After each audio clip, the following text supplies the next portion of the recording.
ito ay rated SPG. Striktong patnubay at gabay ng magulang ang kailangan.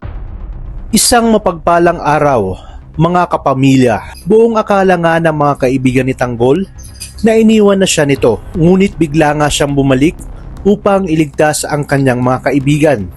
Kaya naman walang nagawa si Divina kundi sundan si Tanggol dahil malaking kawalan sa kanya kung pati si Tanggol ay mahuhuli. Mas lalo namang humanga si Madonna kay Tanggol dahil sa ginawa nito para iligtas ang mga kaibigan nito. Sinabi naman ni Tanggol na madami na silang pinagdaan ng mga kaibigan kaya handa siyang ibuwis ang kanyang buhay at gayon din naman ang kanyang mga kaibigan para sa kanya.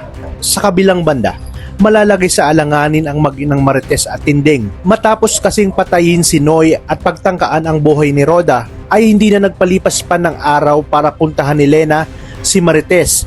Agad itong nagtungo sa bahay nila Tess para paslangin ito.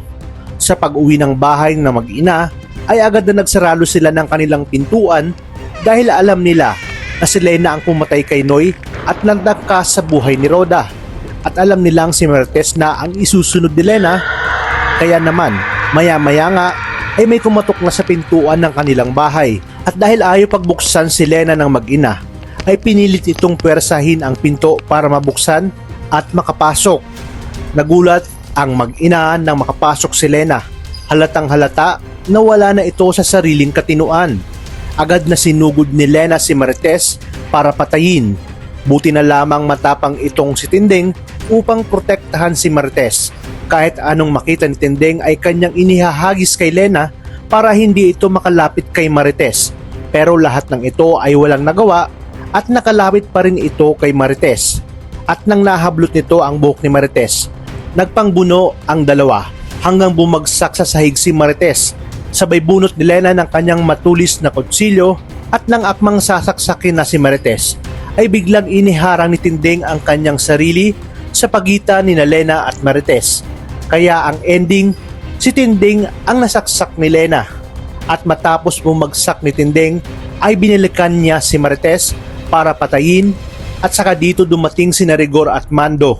At nang makita ni Rigor na aktong sasaksakin ni Lena si Marites, ay pinaputukan na ng baril ni Rigor ang kanyang kabit na si Lena dahil wala na ito sa katinuan.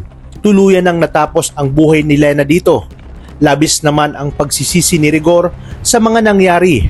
Ang dating magandang samahan nila ni Lena ay nauwi sa isang madugong krimen. Sa inyong palagay, ano kayang magagawa ni Tanggol sa oras na malaman niya ang ginawang krimeng ito ni Lena? Dito na ba niya kamumuhian ang kanyang ama-amahan na si Rigor dahil ito nga ang punot dulo kaya nangyari ang lahat ng ito?